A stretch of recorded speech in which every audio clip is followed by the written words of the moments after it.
90 seconds before the first Saturday Night Live in history went live to the entire country, the man chosen to host it was standing in a stairwell, refusing to go on. And the only person who could see him was a 20-year-old NBC page named Franny Kowalski, holding a clipboard she had forgotten she was holding. What she said to him in that stairwell is the reason the show had a host at all. She has never told it the same way twice, but she has never once left out the ending. October 11th, 1975, Studio 8H, the 8th floor of Rockefeller Center, New York City. 11:28 at night. Down the hall, 300 people were packed into a room that smelled of cold coffee and hot cable, waiting for a program nobody in America had a name for yet. Franny had been a page for 6 weeks. She gave tours. She pointed at exit signs. She was not supposed to be in the northwest stairwell at all. That was where she found George Carlin, in a gray three-piece suit, sitting on the second step from the top, with his elbows on his knees, not moving. "They're looking for you," Franny said. "I know," Carlin said. He didn't look up. That's the problem. To understand why a grown man was hiding in a stairwell, you have to understand what the suit meant. Everyone at NBC knew the George Carlin of 1975. The long hair, the beard down his collar, the denim and the bare feet, and the 7 words the whole country was still arguing about. He had spent 5 years burning the clean-cut television comedian alive on stage, night after night, until there was nothing left of him but the honest part. And now here he was, on the most important night of his career, wearing a network suit. Franny had watched the argument that afternoon from the doorway of a room she wasn't allowed in. A vice president in glasses, a young Canadian producer named Lorne, 20 pounds of nerves in a corduroy jacket, and Carlin in the middle, arms folded. "You wear the suit," the vice president had said, "or we have concerns about the standards." "I've got concerns about the standards too," Carlin said. "Mine are higher." The vice president had not blinked. 11:30 at night, coast to coast, first time out. Half the affiliates think this show is a mistake.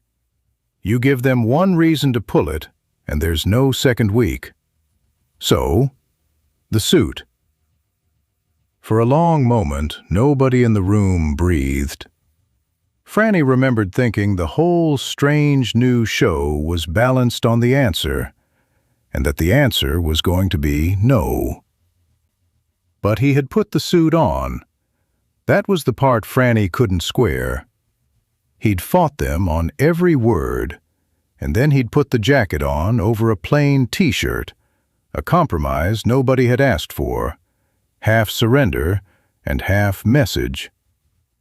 She didn't know yet that a man can win an argument and still not forgive himself for the ceasefire. "You keep looking at the jacket," Carlin said in the stairwell, still not looking at her.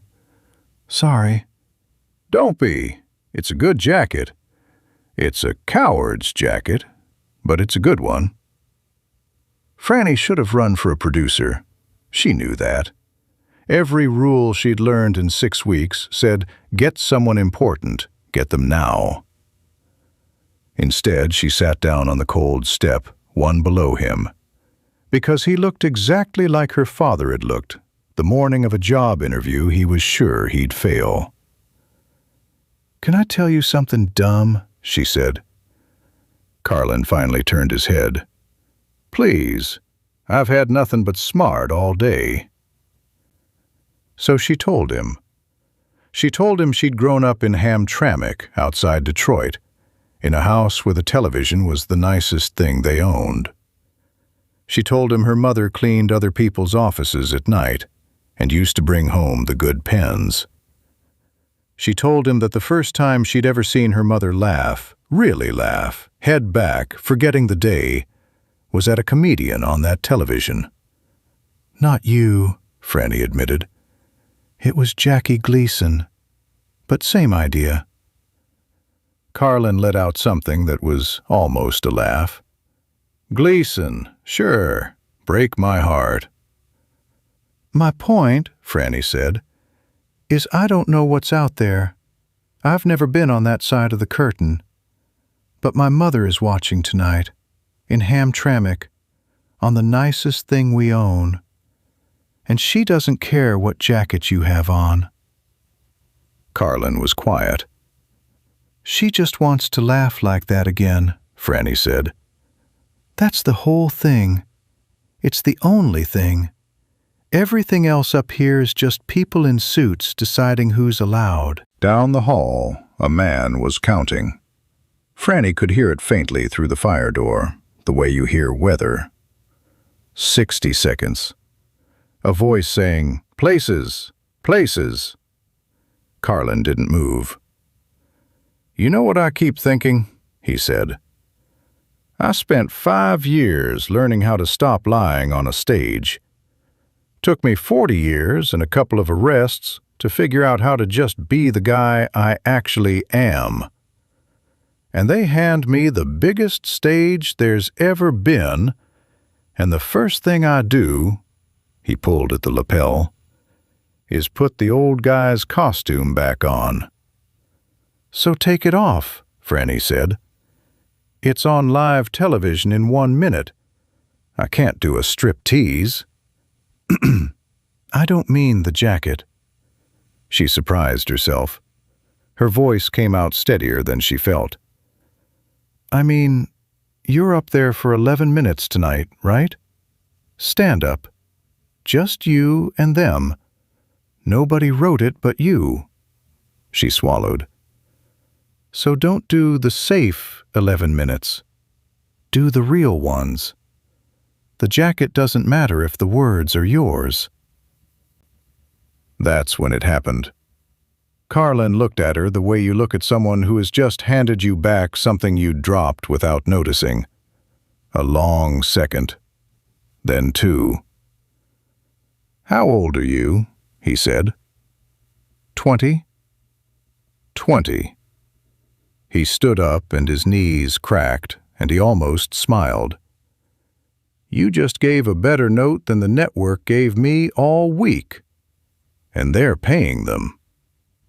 The counting man opened the fire door. "Mr. Carlin, Sir, we are 30 seconds. "I heard you," Carlin said, but he was still looking at Franny. She followed him down the hall because she didn't know how to not follow him. Nobody stopped her. In the chaos of that first night, a page with a clipboard looked exactly like someone with a reason to be there. She stood in the wing, behind a camera as big as a refrigerator, and she watched the back of a gray suit walk out into the light. The room was loud, then it was quiet, then it was his. Franny had heard comedians before, on the television, at a distance, small. She had never stood 20 feet from one, close enough to see the sweat, close enough to feel the exact moment 300 strangers decided to trust a man or not. Carlin didn't do the safe 11 minutes. He talked about God and about the difference between the things people say they believe and the things they actually do. And he did it the way you'd talk to a friend you'd known for years and were finally telling the truth to. He didn't curse. He didn't need to. He just refused, out loud, in front of the whole country, to pretend. Franny watched the first 30 seconds through her fingers, certain it would go wrong. There was a laugh she could feel him waiting for that didn't come, and another that came late, and a third that landed early and loud and turned the whole room. She saw it in his shoulders, the exact instant a man stops performing for a crowd and starts talking to it. After that, he didn't wait for anything. He just told the truth and let them catch up. And the room, that impossible, jittery first-night room full of executives and doubters and people who'd bet the show would be canceled by Thanksgiving, the room went with him. Franny watched a wave of it move across the audience. She would describe it, decades later, as the sound of a crowd realizing they were allowed. She wasn't watching the crowd, though, not really. She was watching the wing on the other side, where the young producer Lorne stood with his hand over his mouth. She was watching a stagehand stop coiling cable to listen. She was watching the whole nervous machine of that impossible night hold still for 11 minutes because one man had decided to be honest on it. And then, near the end, Carlin did a thing she never forgot. He reached up mid-sentence and he took off the jacket. Just slid it off one shoulder and then the other, casual, like a man getting comfortable in his own living room. And he laid it over a stool and kept talking in his shirt sleeves. Nobody in America knew what it meant. It got no laugh. It wasn't a bit. But Franny knew. In the wing, 20 feet away, a page from Hamtramck put her hand over her own mouth and understood that she had watched a man take off a costume he'd been wearing, in one form or another, his whole life. "He did it," she whispered to no one. "He actually did it." The show ran until 1 in the morning. It was messy and strange, and half of it didn't work, and all of it was alive. When it was over, the studio made a noise like a held breath finally letting go. Franny got pushed back into the hallway by the crowd. She figured that was it. She figured she'd tell this story for the rest of her life, and nobody would quite believe the stairwell part. Then a hand touched her elbow. It was Carlin, jacket over his arm, beard damp, looking 10 years lighter than the man on the step. "Hamtramck," he said. "Franny, right?" She couldn't speak, so she nodded. "Your mother laugh?" Franny found her voice somewhere. "I'll call her. First thing." Carlin nodded slowly. He looked at the jacket over his arm like it belonged to a stranger. Then he held it out to her. "I don't want it," he said. "But somebody worked hard to make it, and it shouldn't go in a can. You'll figure out what it's for." He didn't wait for her to answer. He just walked toward the elevators, in his shirt sleeves, into the first hour of the rest of a different life. George Carlin hosted that first Saturday Night Live on October 11th, 1975. He would go on to host it again, and to make 14 specials, and to become, by the end, the closest thing American comedy had to a conscience. He died in 2008. Most of the tributes talked about the 7 words, the arrests, the fury. Fewer of them talked about the honesty underneath the fury, which was the actual engine of the whole thing. Franny Kowalski never worked in television. She went back to Michigan. She called her mother from a payphone in the Rockefeller Center lobby at 2 in the morning, reversed the charges, and the first thing her mother said was that she'd laughed so hard at the bearded man on the new show that she'd woken the neighbors. Franny didn't tell her, not then, about the stairwell. Some things you keep until you understand them.